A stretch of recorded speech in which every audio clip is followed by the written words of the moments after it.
Approvati 2 importanti emendamenti al decreto milleproroghe per iniziativa del Partito Democratico, volti a supportare un settore nevralgico dell'economia veneziana. Un primo emendamento riguarda il MOSE, ovvero riguarda l'attenzione nei confronti dei lavoratori del MOSE e delle imprese, che consentirà di agevolare la chiusura di questo accordo transattivo di cui da mesi si parla.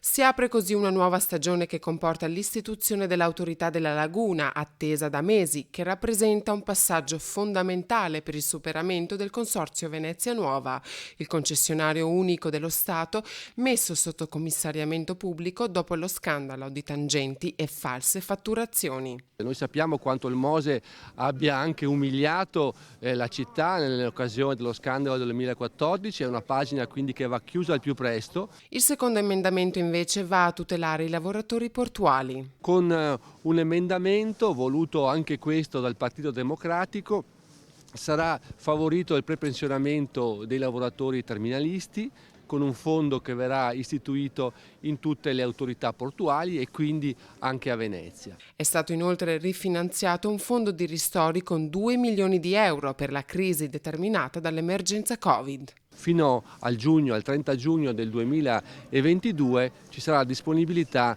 di questo fondo di 2 milioni per i porti italiani. E tra gli emendamenti approvati c'è anche il protocollo fanghi, bloccato da anni e propedeutico alla ripresa dei lavori e degli scavi dei canali portuali di Venezia. Con una norma regolamentare dovrebbe favorire la sottoscrizione finalmente del protocollo da parte di tutti i ministeri interessati e di riprendere l'attività di manutenzione e di rilancio del porto di Venezia.